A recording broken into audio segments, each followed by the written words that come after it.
Welcome to Crossroads. The Chinese Communist Party has been paying off key figures in the U.S. to do the regime's bidding. And guess what? Well, recently declassified intelligence reports show the CCP was paying people, journalists as well, to push propaganda right here in the U.S. We'll be talking about details. Speaking of the CCP, the regime is also making replicas of American ships and military bases for its troops to use as target practice. Why are they doing it? We'll talk about that too. And also, President Trump is now accusing European leaders of using fines as a way to rob the United States. We'll be talking about these topics a lot more today. So make sure to hit the like button, leave a comment. Let's get started. Now, I want to start off with some breaking news. A couple big things happened yesterday and the day before. Biden's ghostwriter tapes were released.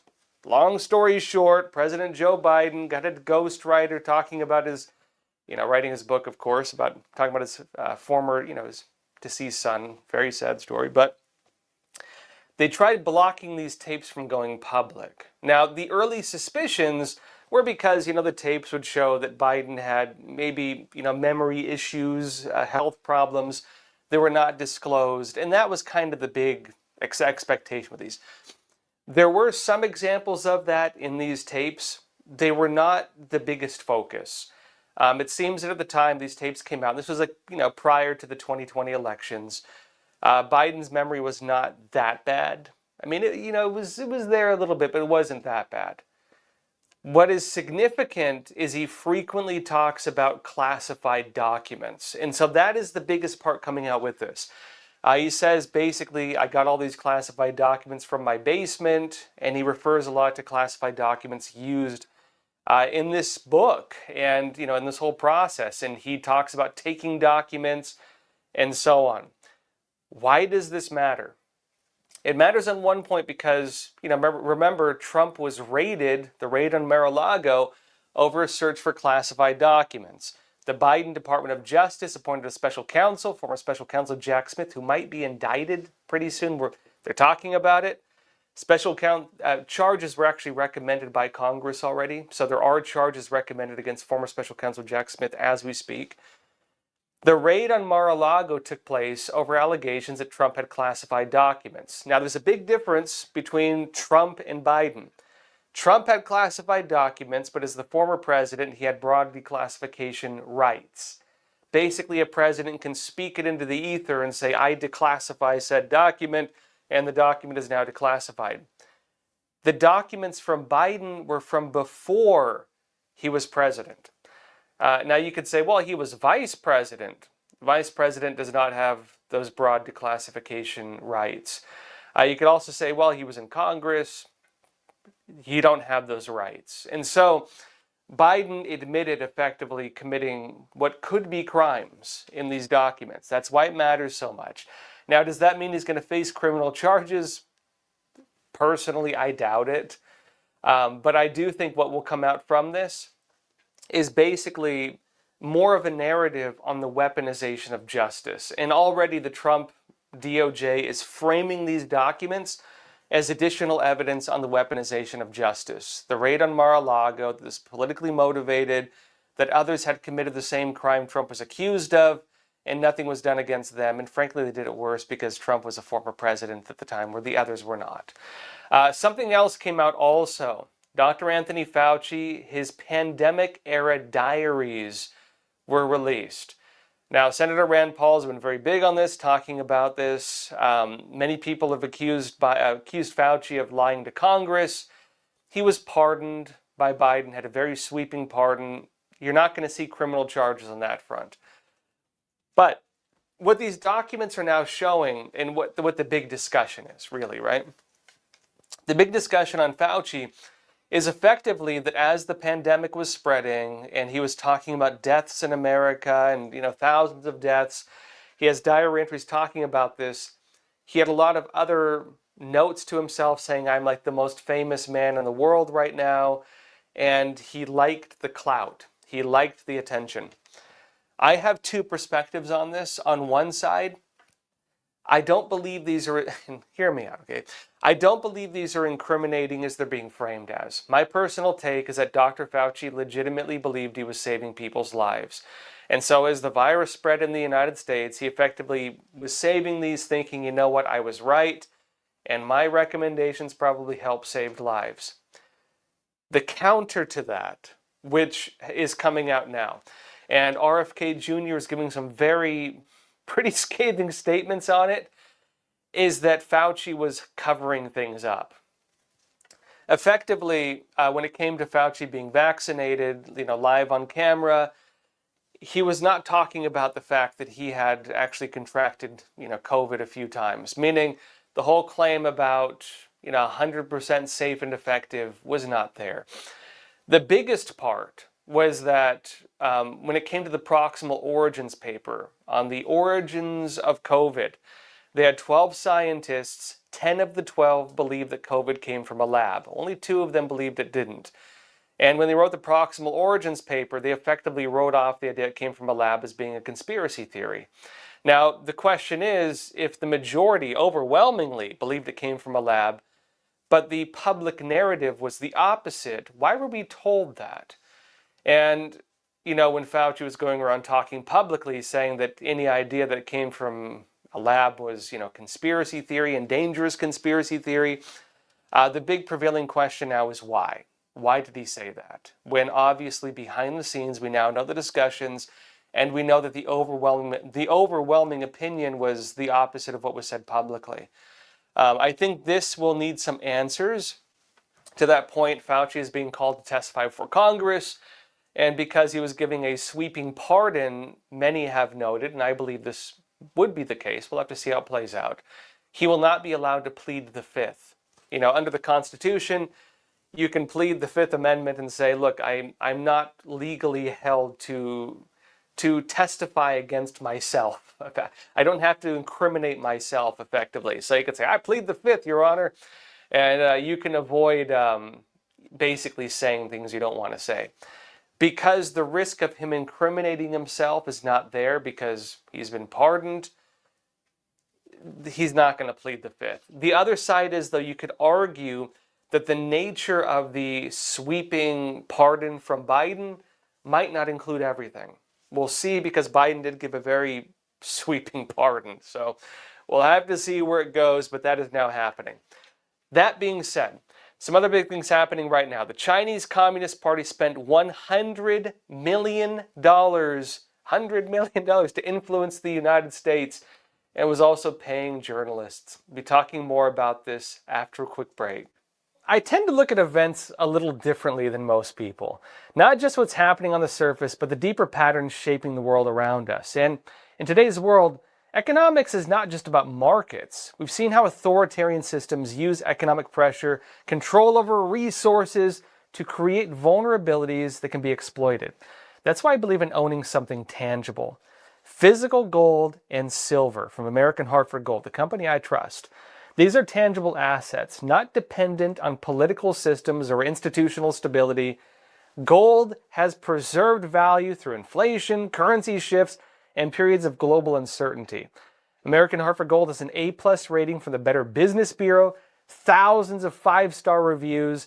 They can deliver gold and silver directly to your door, or help set up a gold IRA if you're thinking long-term and want to diversify your retirement. And right now, if you call and mention my name, Joshua, you can get up to $20,000 in free silver with your first qualifying purchase. Call 877-260-2764 or text Joshua to 65532 or click the link in the description below.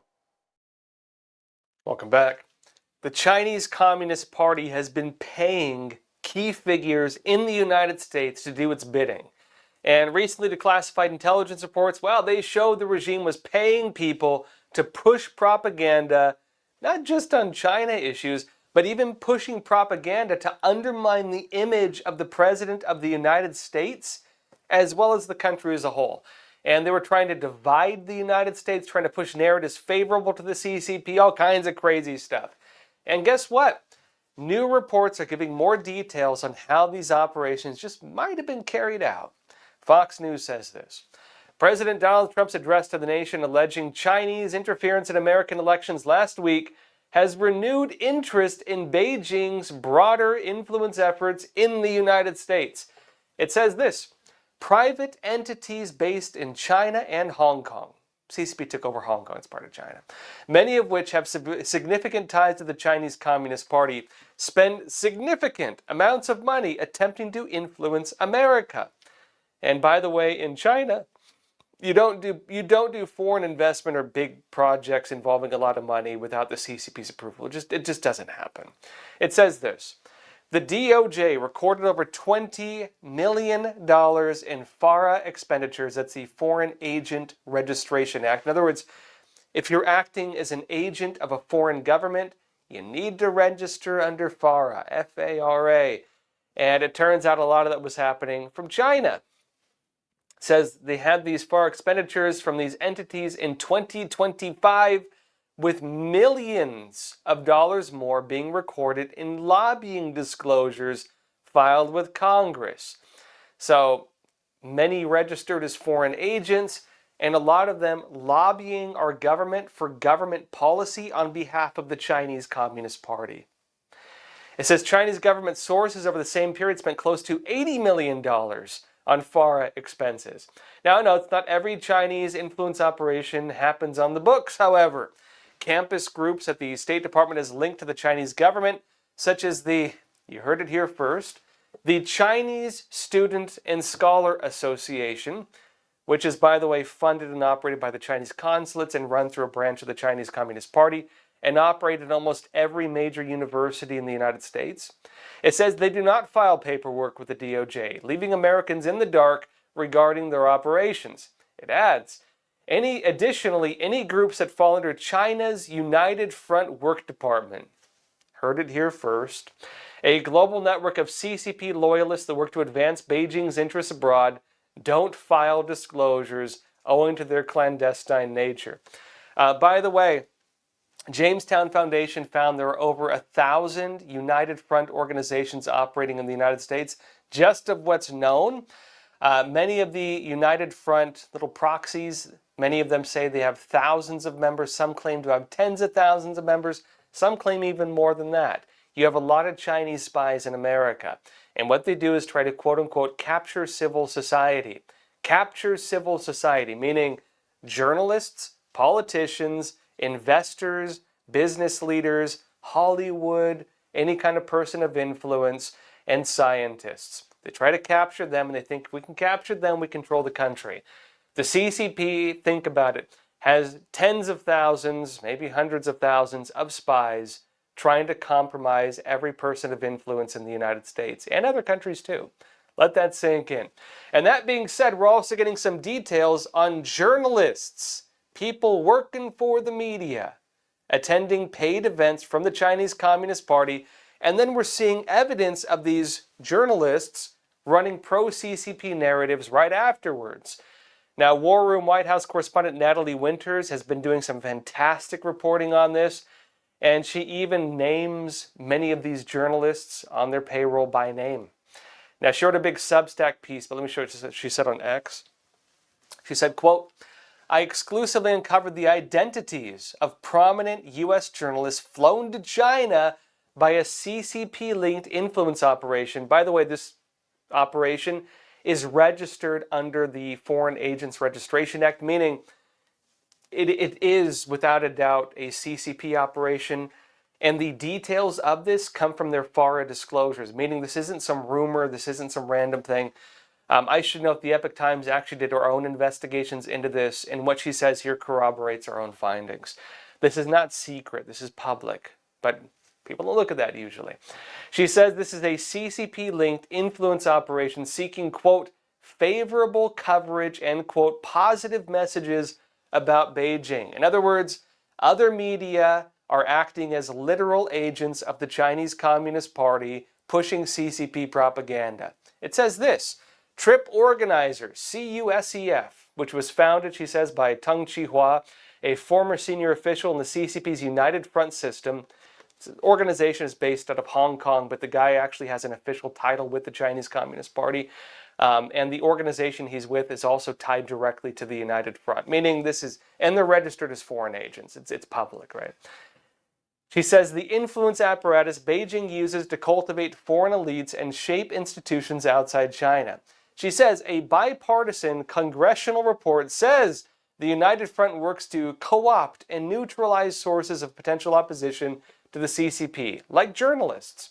It says American media was not incidental to the strategy. It was a target. And she says this: access went far beyond conference rooms. In other words, these journalists go to China, they get the 5-star tour, they get fancy hotels and paid meals, and they work there, and they get basically accommodated by the Chinese Communist Party. They meet with government officials, they get the whole Potemkin village treatment, they get to go to Xinjiang, where we know there's slave labor and genocide taking place, and they get to see all the pretty lights and fancy food, and they say, there's no genocide in Xinjiang. It's such a wonderful place. They don't take them to like the re-education camps or things like that. And these journalists eat out of the CCP's hand and say, wow, what a great thing this is. Now it notes this. She says the access went far beyond conference rooms. American journalists were taken on curated tours through China, including visits to Chinese military bases by the same network seeking favorable coverage. So while the CCP is doing this whole thing, trying to cultivate like agents within the United States, it's publicly stating the purpose of these trips is to change the way that journalists cover China. And then guess what? As Natalie says, then came the coverage. Not going to name people by name, but basically it's most of the major left-wing media and most of the major establishment media. It's all the legacy outlets. It's New York Times, it's a whole bunch of them. And so they all have these journalists going to China, and then right afterwards, Natalie actually does a fantastic job showing their stories. You see these journalists begin carrying water for the CCP. You actually see their coverage just turn into straight up propaganda about China. It's insane. That was happening. Now, we don't know if that's the full extent of it. I don't think it is by any means. But this is something we can look at and say without a doubt, foreign agent registration, trips to China, tied in with the Chinese overt spy department, the United Front, and journalists working with the CCP on this. It's insane. In the chat, Andre M, you're saying the hypocrisy of China. Could you imagine if we did this to them? Shut the entire operation down. Yeah, imagine if the United States set up over 1,000 American friendship organizations in China, and then went around China trying to cultivate ties with all their journalists, all their government leaders, all their business leaders, all their key people in academics, and then invited them to the U.S. with the intent of altering Chinese policy and Chinese coverage on the United States. Do you think the CCP would let that stand? The answer is no. They would kill every person involved with that. They would execute them, they would call them spies, and it'd be over in a day. We let the CCP do it here. Not only do we let them do it here, but we let the people working for the CCP get away with it. We let the journalists get away with it. We let the government officials, but some have been arrested. We let the government officials working with the CCP get away with it. We let business leaders working with the CCP lobbying our government to change political policy in favor of China get away with it, and we let it happen. We let academics get away with it. We let researchers steal our research and go back to China and get away with it. We let them do it. Why do we let them do it? I don't know. Speaking of the Chinese Communist Party, though, I don't know, maybe the paid journalists, when they went to the military bases, got to see this too. I don't think they did, but maybe they did. The Chinese Communist Party is making replicas of American warships and military bases in China, and they're using them for target practice. Let me show you this. Business Insider says this: China is not just building replicas of U.S. warships. Satellite images analyzed by The Telegraph, and remember the Axel Springer Global Reporters Network that includes Business Insider, reveals it is also building models of fighter jets, naval bases, and Taiwanese presidential buildings. It says Beijing has been using these models to test its ever-growing stockpile of long-range weapons and new AI systems as it prepares to take control of Taiwan, a top priority of Xi Jinping, the Chinese president. It says the accuracy of the replicas, quote, signals a highly specific focus on potential adversaries rather than generic capability building, says Damian Simon. a geointelligence researcher at the AI analysis firm, the Intel Lab, who first identified several of the maritime models. Now, briefly on this, right? This is twofold. First of all, one side of this is for internal propaganda for the Chinese military. And what it signals is basically they're telling the Chinese military, our goal is to defeat America, our goal is to take Taiwan. And so they're propagandizing their own military to be like, we're going to fight Taiwan today. Briefly on this, the way this has been discovered is satellite images. There are a lot of researchers who go on different satellite image websites and they look at China and they try to spot things that maybe China doesn't want getting out. And people are looking in like the desert and around Chinese military bases, and they find, new warship developments. They find weird buildings, and then they start looking into it. And that's where you get these kinds of reporting. It's an interesting field of research. Years back, there were stories going around that the Chinese Communist Party had built a replica of the Taiwanese presidential palace.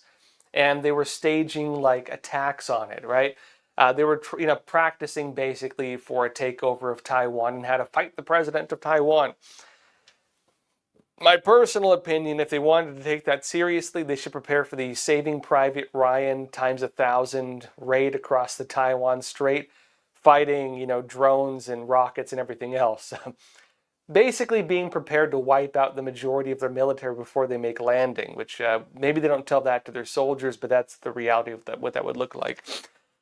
They're practicing for like raids on the presidential palace. They're practicing for things like that. It's propaganda, right? It's propaganda. You could argue that maybe a special forces raid does require such a thing like that. Other countries will do things like that for like special operations forces. Building a replica of a U.S. warship or a military base is a bit different, though. What they're doing is using these for like rocket tests and like missile targets. You could actually say it would be easier and less expensive to just build like a little target and say, hit that target. The idea of building like a replica U.S. warship there's no purpose to it. There's no actual purpose to it. Most militaries would take derelict old equipment and maybe use that for target practice. The CCP taking time to like build replica US stuff, there's no purpose other than propaganda, right? They're just doing it for their own internal propaganda. On the other side of it though, this is sending an external message, right? This is not just for internal messaging, it's for external messaging. So they're making it clear to the United States they regard us as their top enemy. They're regarding us as the person they're going to be fighting. And they're making this clear by saying we are practicing to fight you specifically. Now, I should note from Mao Zedong to Xi Jinping, right now as we speak, the Chinese Communist Party has had a policy that the goal of the CCP is to destroy the United States. They've never changed that policy. Every major leader of the Chinese Communist Party has maintained the policy of destroying the United States. Even including like the reform and opening up period during like Deng Xiaoping. This has always been their policy, and it's insane that this is not talked about more broadly, frankly. This is a clear example of them even making a public statement and a public image saying, look, we are going to use our military to fight you. We are practicing to destroy you. And on the other side, you say, well, we're also going to pay your businesses to lobby your government to alter government policy. And we're going to pay your journalists to run propaganda for the CCP while pretending to be, unbiased media outlets. This is what's happening in the United States. This is what's been happening. Paid people covering it up, paid people pushing to alter our government policies and change our laws, paid people working on behalf of the CCP, trying to cover up, even reporting like this. And then telling people they're our friends, while even publicly the CCP is stating that their goal is to destroy us. Let that sink in, okay? Wild stuff been happening in the United States, and wild stuff been happening for a very, very, very long time. Now that being said, in the chat, Acoustic Kitty, good seeing you, by the way. You came to one of the events I was at. You and your husband. It was a great, great meeting both of you. You're saying if they're doing this under FARA, the Foreign Agent Registration Act, imagine what they're doing in the dark. Yeah, right? And I think you make an important point here. If we know that the CCP, under the Foreign Agent Registration Act, has 20 million public operations under just FARA, millions upon millions upon millions, up to like 80, 100 million different estimates on it, just in 2025, working to like change government policy and working through proxies. That does not include the United Front. That does not include the Chinese Student and Scholar Association. Doesn't even include things we don't even know about. If you were to take my estimate on it, the scale of it would be just off the charts. It would be insane.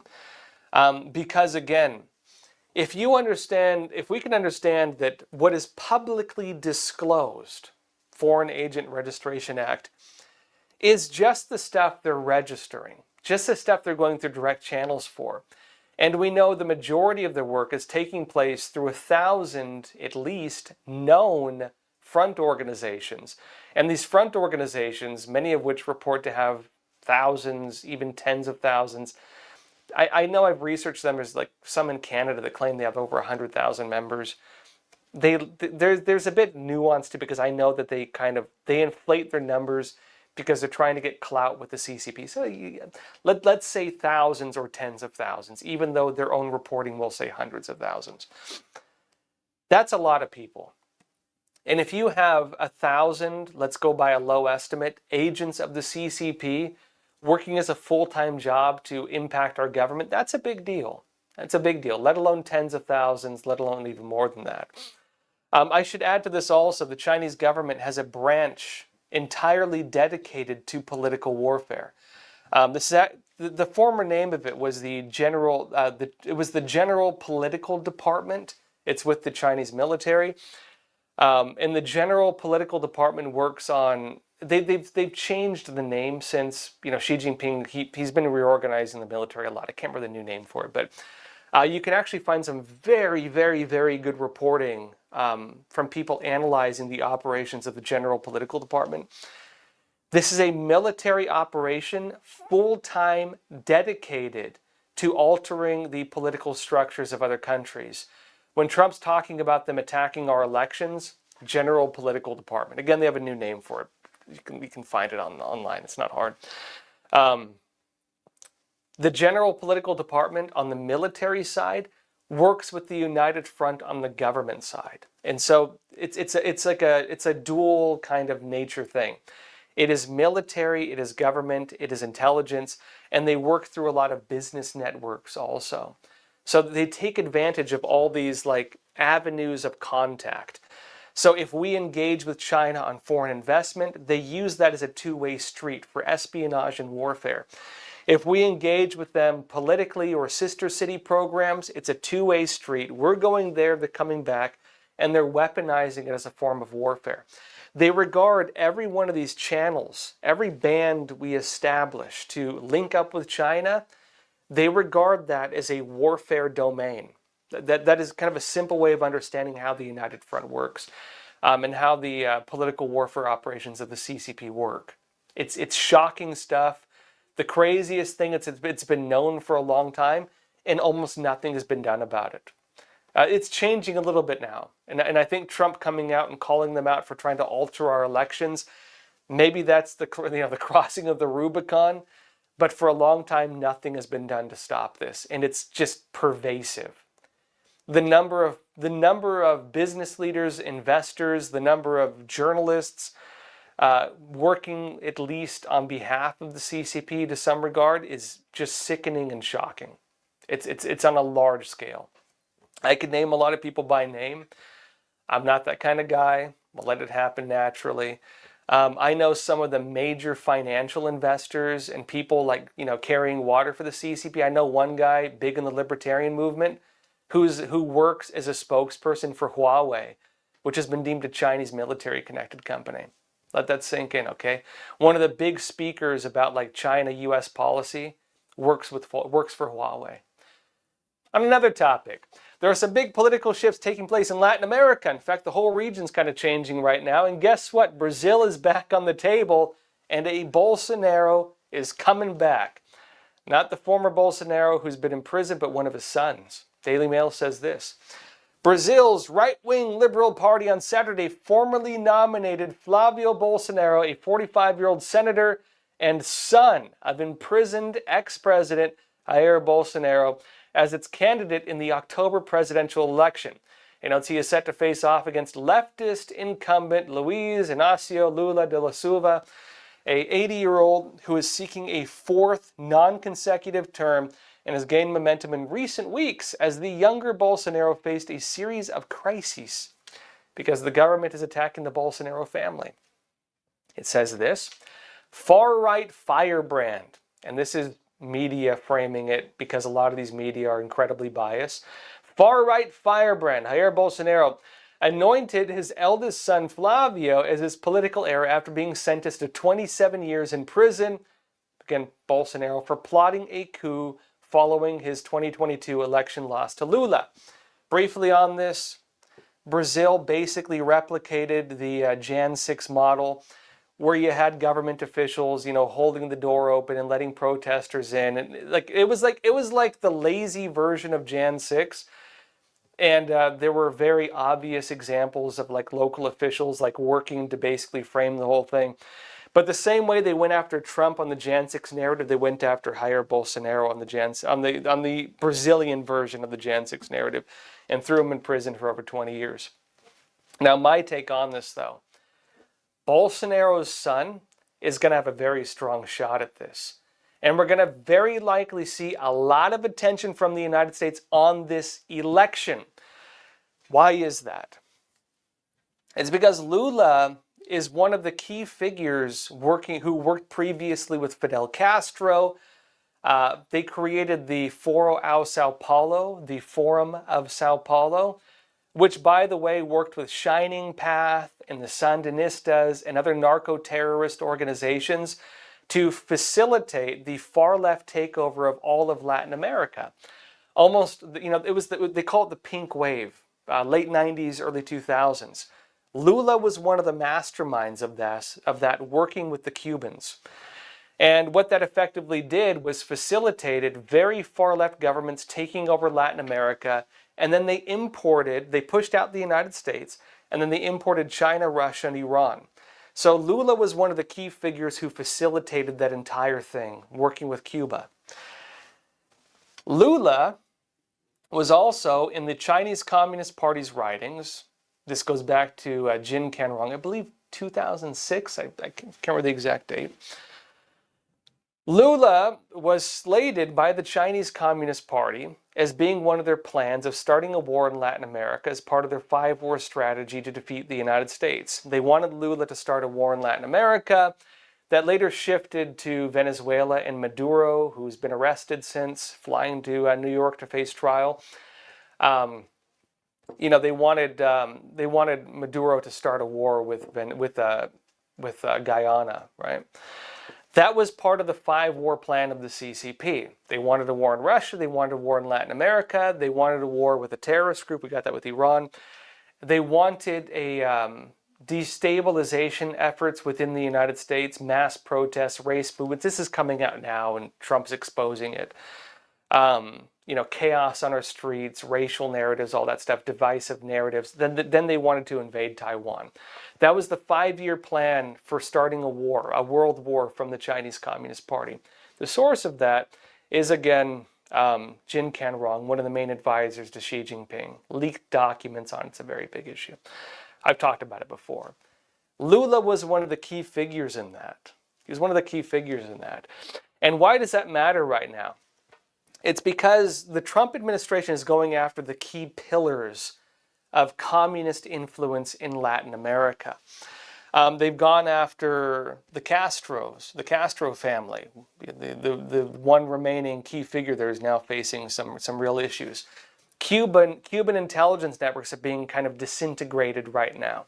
Maduro got a one-way flight to New York City to face trial. Venezuela is changing. In terms of power structures of the far left in Latin America, you only have a few remaining power structures. Most of the region is shifting conservative. We all know about El Salvador with Bukele. That's where they have these MS-13 prisons and very strong anti-crime efforts. We know about Javier Milei in Argentina, big like libertarian shift. There's actually a lot more. Ecuador has gone conservative. You talk about a lot of countries like, Chile, longtime conservative. You can talk about, for example, Colombia just elected a very conservative government, and they're now talking about pushing out like CCP influence and everything else. Like they've gone full on conservative. The region is changing. One of the few holdouts, Nicaragua, the president there just declared that he's not going to have elections anymore. He's going to be dictator for life, and the U.S. already stepped in to stop that. The one remaining key circle of power is Lula in Brazil. Lula in Brazil. And briefly on that too, even Cuba is facing pressure because the State Department has put out this huge paper alleging that Cuban intelligence networks have been carrying out global operations to effectively invade, start color revolutions, infiltrate the United States, alter politics throughout Latin America, the whole 9 yards. Lula is the one kind of key figure still remaining on the very, very, very far left who is kind of, holding the line on, far left policies. And he's one of the architects who worked with Cuba on some of these key systems that pushed out the United States and brought in China, Russia, and Iran. What's going to happen in Brazil? We shall see. They're probably going to go through with their election. There's been a lot of talk about this, but I think their ability for funny business is going to be very, very, very slight because you have a lot of external pressure right now. It's going to be very hard for Brazil to pull any funny business with this election.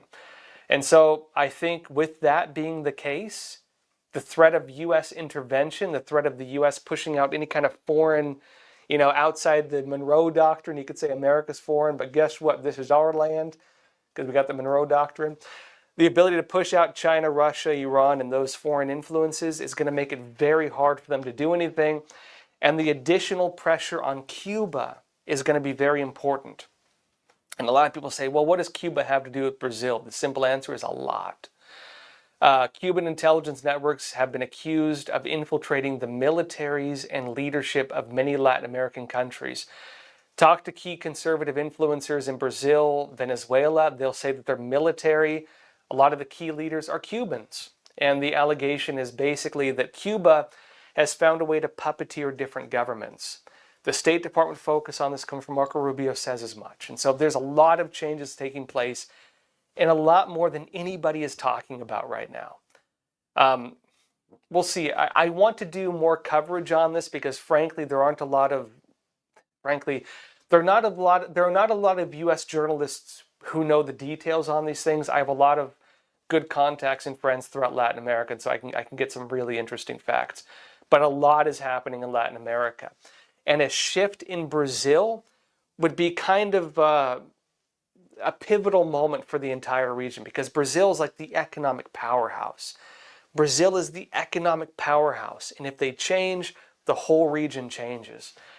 This is going to be a big battle. We'll see where it goes, but that's what's happening right now. Now, on that note, also, even within Latin America, you're seeing pressure.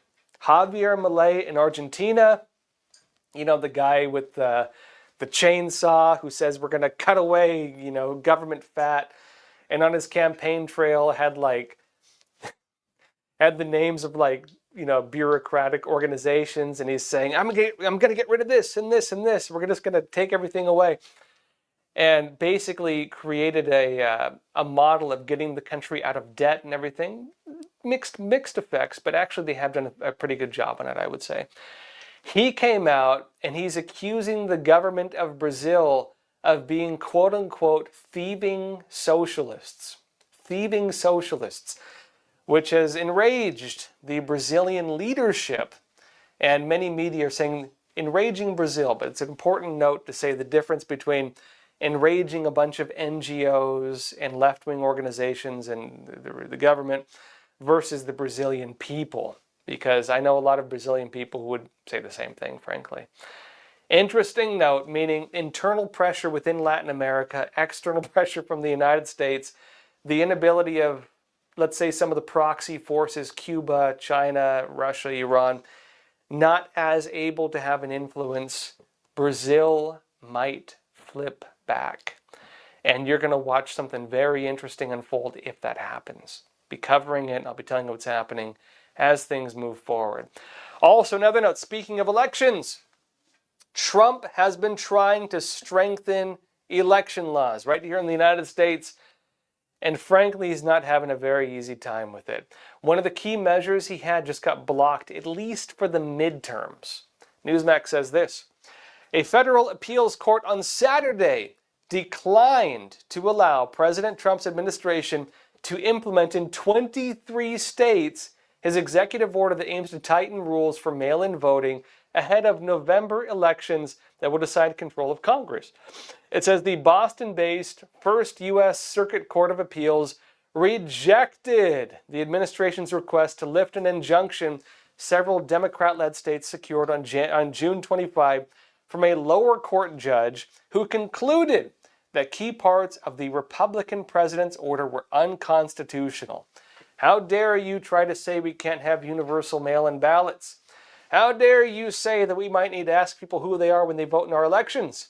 How dare you say that we can't clean our voter rolls and have 400,000 dead people and 250,000 illegal aliens in 4 states alone on our voter rolls, and we can't send out ballots to every one of them and have universal mail-in ballots so they can send them in without verifying who they are? How dare you try to undermine our elections, Trump, by doing exactly that? It says this, okay? And asking the court to pause U.S. District Judge Indria Talwani's ruling while it pursues an appeal. The Department of Justice had argued that because government agencies had yet to finalize actions and policies to implement Trump's directive, any lawsuit challenging his order was premature.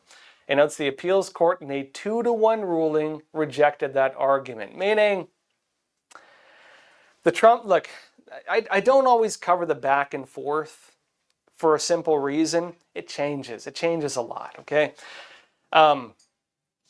You're going to have, the bitter butter battle, Dr. Seuss reference, going back and forth on these things until it hits the Supreme Court.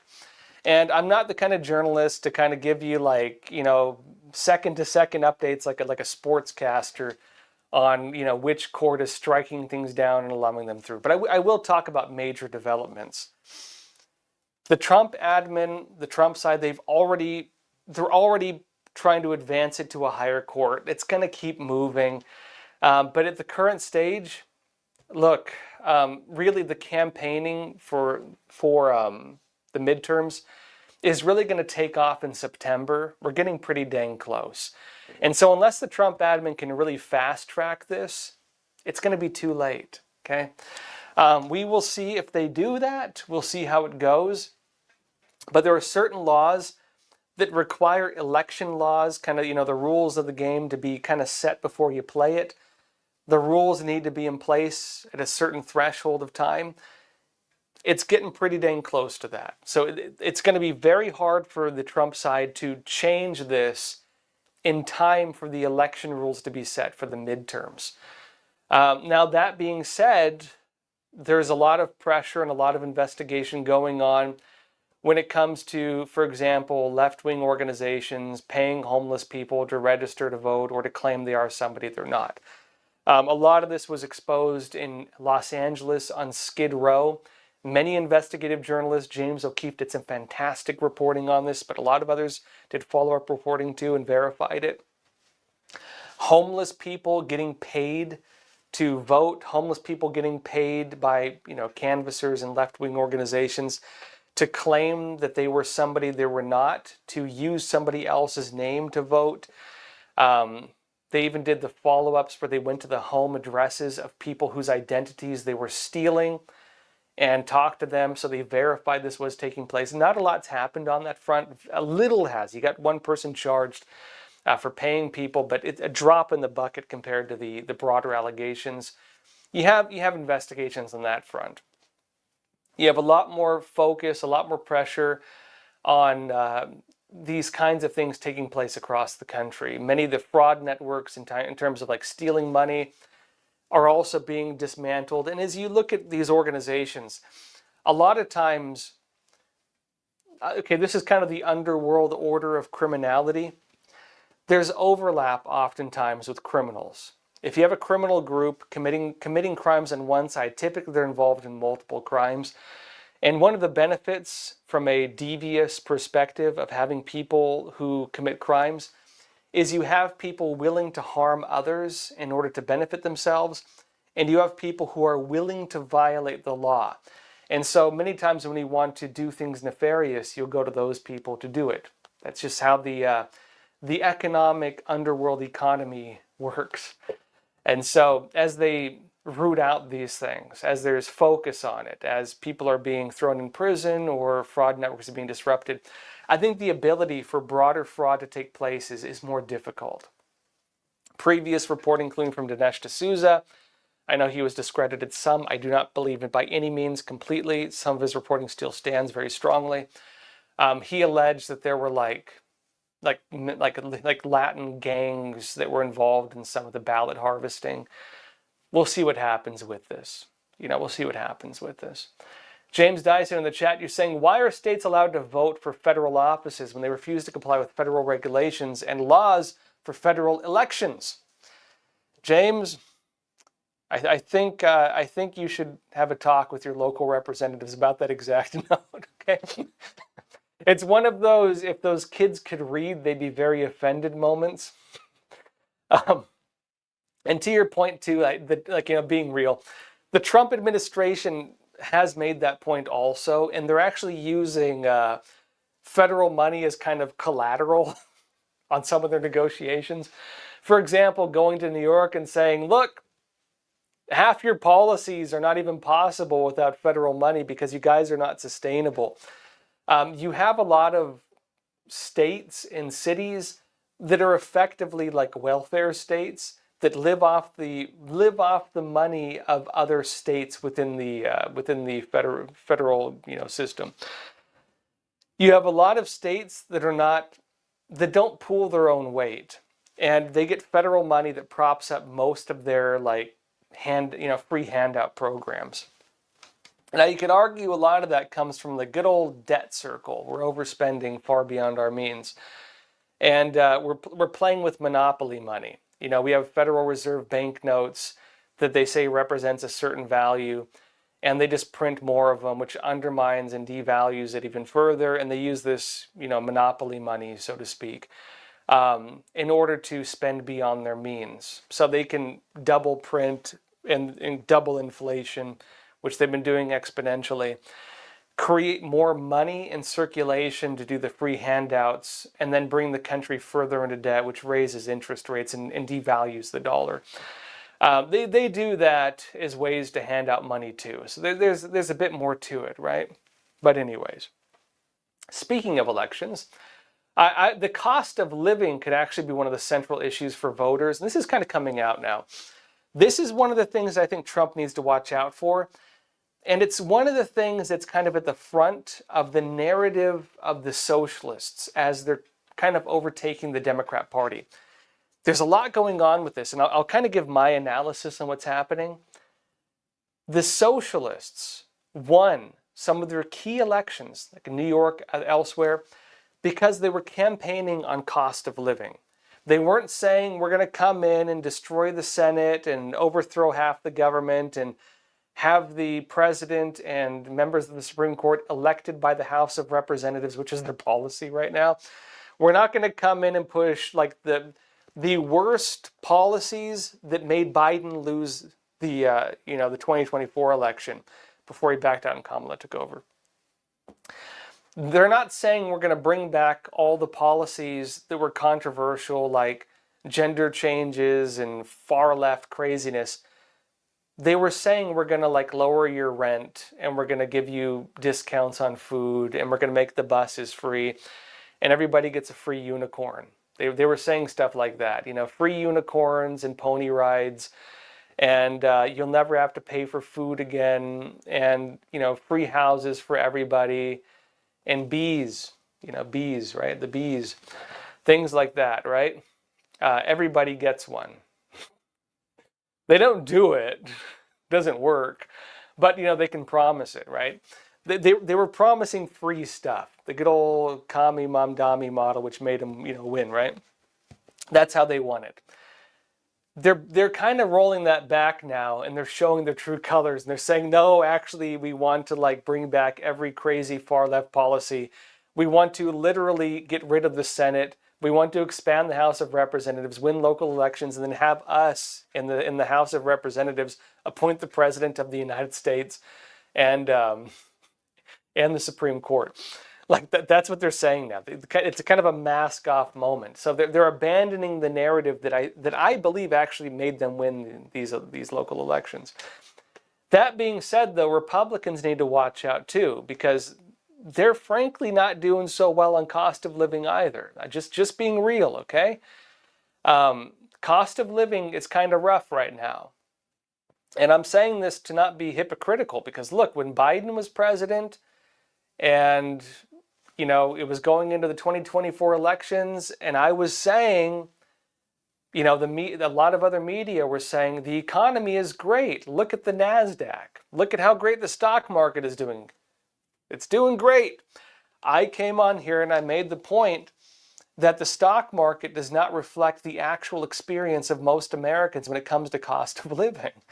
Not at all. You can have the stock market's doing great. You can have Nvidia doing a good old vertical shift, right? You can have the NASDAQ doing fantastic, but your average middle American can be having a horrible time.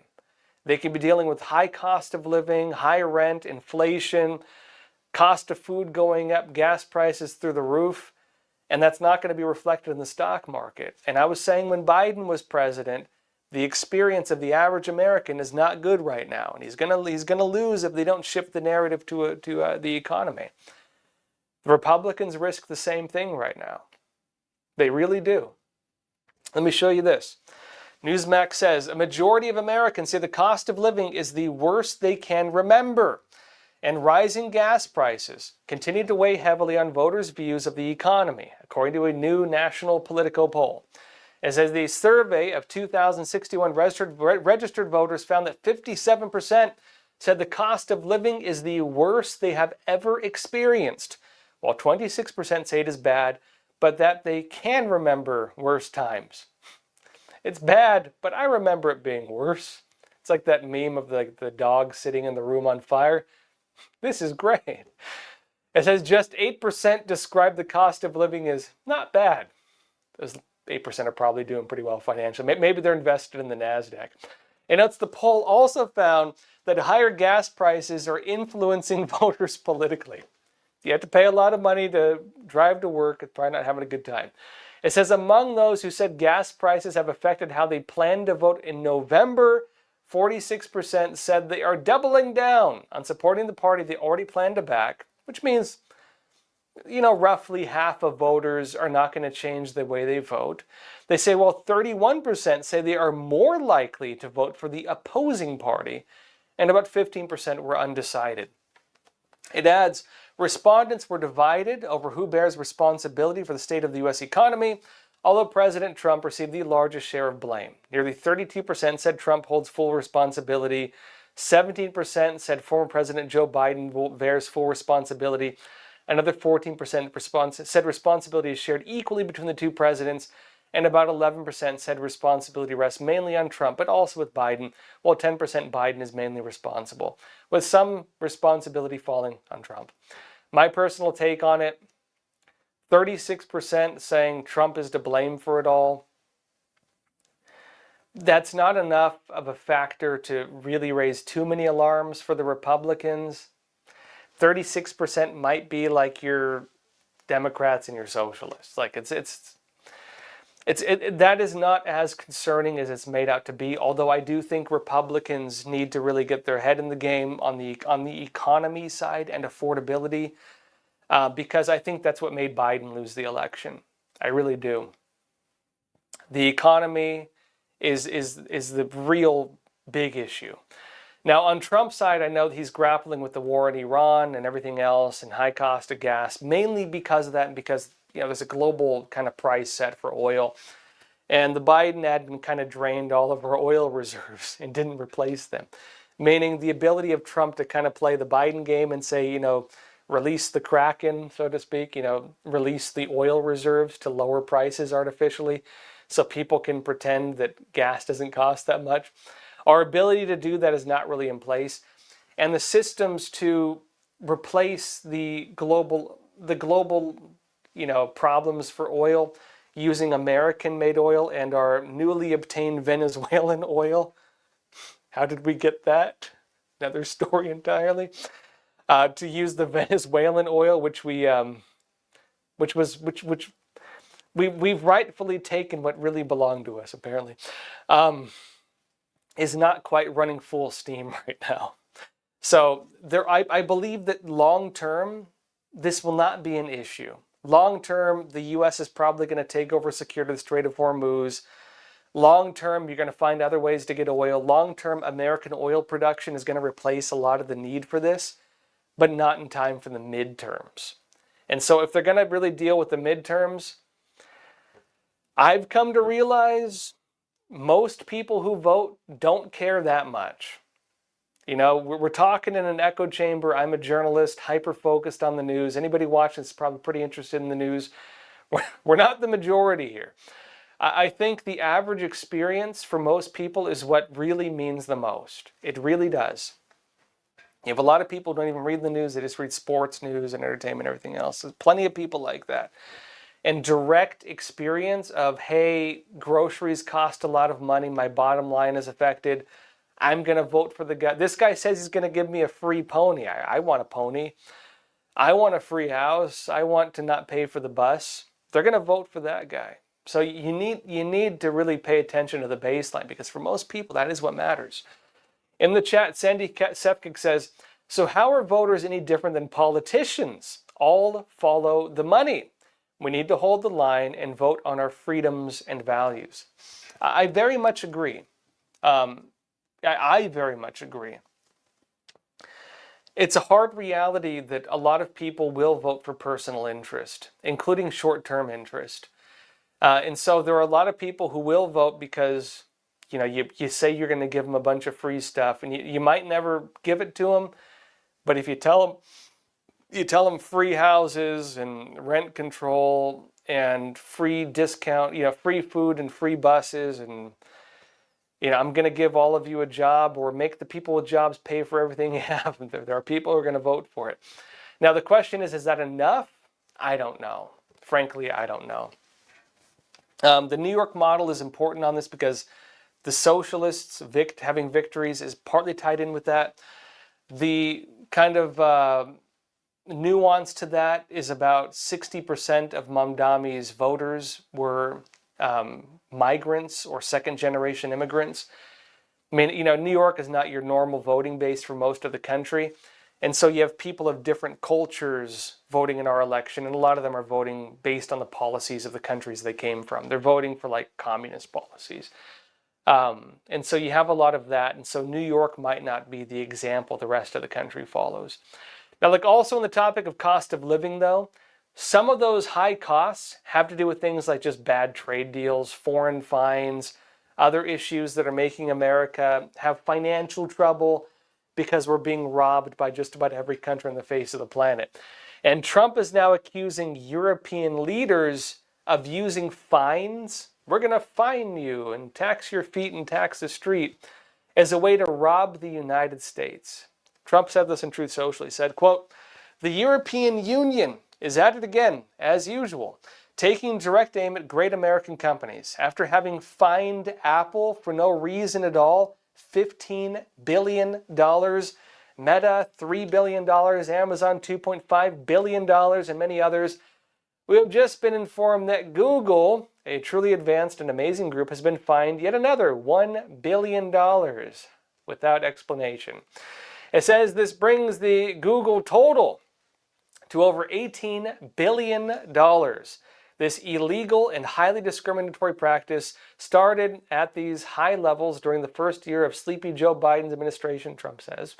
But it's not going to continue during the Trump administration. The United States of America is not a piggy bank for Europe, nor will we allow it to be. He says, please let this truth serve to represent that we will immediately initiate a 301 investigation into the practice of robbing American companies and, in turn, the American taxpayer. He says the European Union will pay a very big price for this illegal and highly unethical conduct, which I have consistently warned them about. He says the penalties will be entirely reversed, and we anticipate a substantial tariff will be placed on them at the earliest possible moment. Stay tuned, President Donald J. Trump. Now, there's a bit more to this, okay? On the European side, they're basically, what they do is they create different regulations and different laws, like, for example, laws on data sharing, laws on data collection, laws on privacy, laws on protecting minors, laws on censorship and speech and everything else. And when you have American tech companies that collect data and abide by American law, and you're dealing with a globalist internet, European leaders are saying, well, the globalist internet does not follow our laws, but our people can access your internet. Therefore, we have the right to fine you and take money from you. So, this has taken place even in countries where American companies have no presence. So an American company can just be existing on the free market, right here, headquarters in America, but because a person can access that on the internet, which is connected in Europe, the Europeans believe they can fine an American company with no presence within their country. Many of them also argue that because of access and because Europeans spend money on the internet and ad revenue and everything else, that all of the revenue related to Europe is up for taxation and fines and everything else. And so they tax effectively or fine American companies even with no presence in their countries based on their laws. Now, the big concern is that that could be replicated elsewhere. It's a big deal by itself. But if Europe can justify it under the auspices of international law or European law or domestic law, who's to say that India can't do it? Who's to say China can't do it? Who's to say Brazil can't do it? Already we see these countries enacting censorship policies and threatening fines in American companies, even with no presence in their countries as well. And so there's a big threat against American companies based on international law. Briefly on this, I've talked a lot about this on the Josh Philipp show. I've done some great episodes on it. I highly recommend you watch it, which is also on YouTube, by the way. It's my other show, the Josh Philipp show. But back to this point. There's a huge pressure right now taking place of international law, even when it comes to the International Criminal Court and everything else, undermining the basic sovereignty of the United States, American companies, and the American people. Should laws be globalist? Should your ability to be policed on your speech be held not to American law, but to the lowest common denominator internationally? If a single country says, talking about the color blue is illegal, should every country on earth and the citizenry of every country on earth then have to abide by that law? That's where we're going if the global internet and every company operating on the internet can be policed by the lowest common denominator. The country with the most totalitarian laws will set the baseline of laws everywhere. That's the risk we face. The other side of it, and I know this because I've been a journalist for 20 years and I've been following this for a long time. I actually used to be the tech section editor of the Epoch Times for a long time, and I covered cybersecurity. So I've been very kind of knee deep in this kind of news for a long time. I was on a lot of beats. I've been national security, everything. But when it came to this, basically the Europeans have argued, as does China, as do other countries, that America effectively has a monopoly on the internet. We built the internet. It started with ARPANET. It started actually with naval programs. In fact, the deep web was also part of the original kind of naval system, and it's actually maintained through it. The American military built the internet, frankly. And most companies that effectively are the backbone or the foundation of the internet are American companies. Even international rules on the internet, which is through domain name policies, but also through kind of tiered organizations that actually established the rules of that used to be government run. Obama handed that off, actually. Obama, thanks Obama. Obama gave that away. But for the most part, the rules and the domain name systems used to be operated by America as well. And when they were operated by the federal government, that meant that, federal law, it meant that the internet was also protected by the Constitution. So freedom of speech, freedom of expression, freedom of belief was kind of the prevailing nature of the internet. The handing off of this to globalist elites meant that that's no longer the case.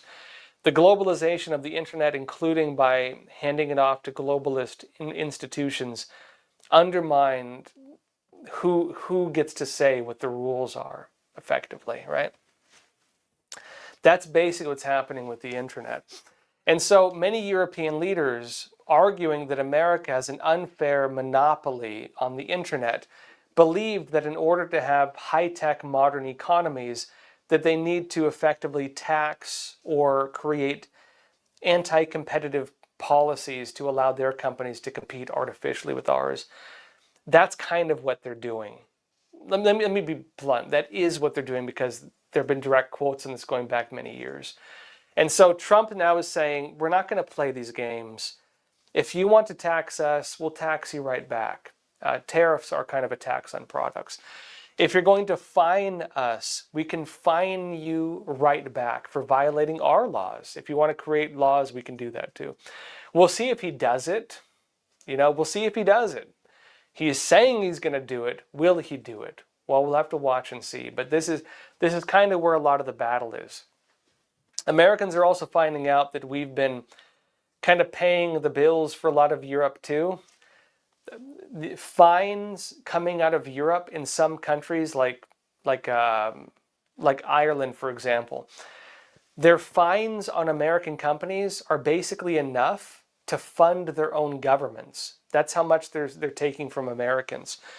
We're basically propping up the governments of Europe, right? We're propping up a lot of their policies. In addition to that, Americans have been shouldering the cost of low cost of medications in Europe. I've talked about this on the Josh Philipp show too, how they've kind of manipulated price markets for pharmaceuticals to give artificially low prices for their countries while making us pay the bill, frankly. If you wonder why cost of medicine is so expensive in the US, it's partly because of this. It's part of the reason. I did a whole episode of the Josh Philipp show about that as well. And we've also been paying for their defense. We've been paying their defense budgets. All of which is kind of changing now. But this is going to be a very slow process. And I should note too, we've been letting them tariff us and fine us and block our companies from selling products there while allowing free trade of their products here. So there's a lot of trade blockades, and Europe effectively has been living off welfare, and they're the welfare babies of the United States because of these policies. And America is now saying it's time to grow up. Time to get some jobs, time to quit living off us, and we're not going to let you play these games anymore. The hard reality is it's not just Europe, it's actually a lot of the world doing this, and it's kind of changing now. And we'll see if Trump does it, but this is effectively what he's saying. In the chat, Wilma Eden is saying, well, if the EU, the European Union, can do that, why can't the US do the same back? I think that's partly what Trump is saying. I think the hard part with this is that if we look, the patriotic screaming eagle American side of me with the T-shirt of George Washington riding a tank with 2 machine guns loves the idea. I love it. I think we're a disgrace to the nature of empires. We're a conquering empire.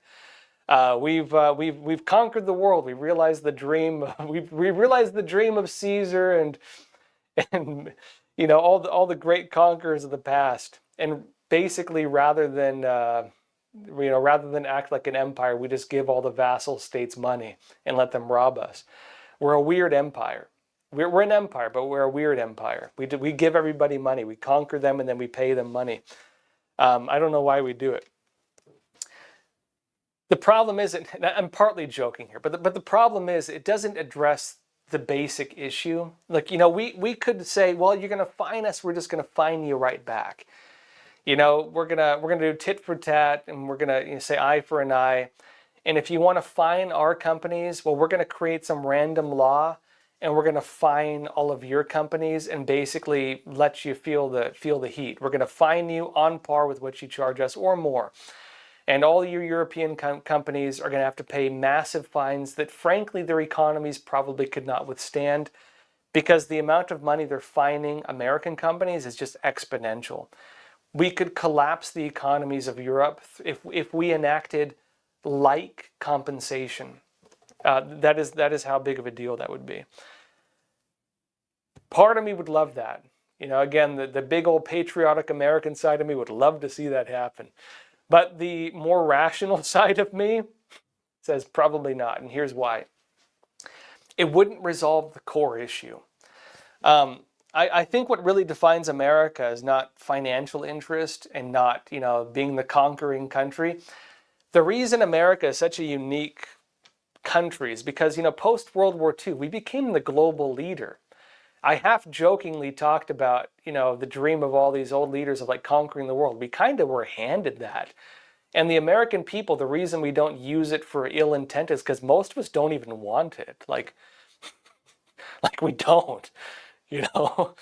We were kind of thrust in that position because we were the most powerful economy, and the American world order basically became what we represent, which is God-given rights, freedom of the individual, free market capitalism, and, you know, you do you, bro. That kind of mentality. Like that is kind of what we are as a people. Rather than take money from the countries that lost the wars to us, we turned around and let them tariff us and let them charge us money, and we built their economies.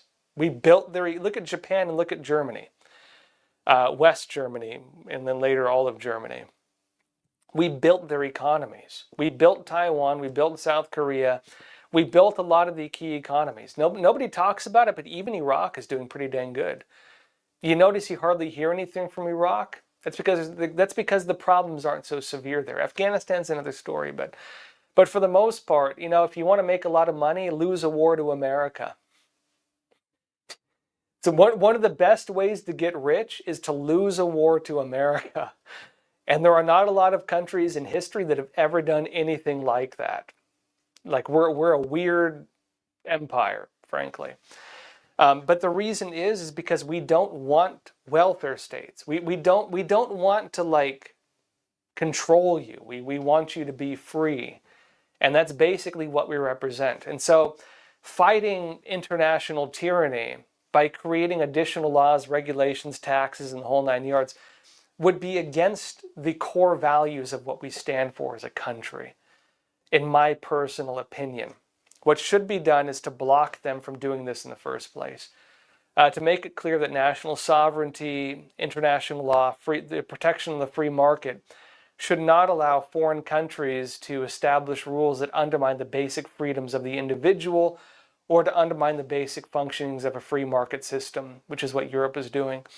We should stop them from doing it if we want to defend what America should represent, in my personal opinion. That being said, do you agree with me, disagree with me? Should we tax them into the earth? Tell me in the chat. And until then, thank you so much for being here. Please don't forget to like and share this video. And as always, please take care of yourselves, stay informed, and stay free. Thank you.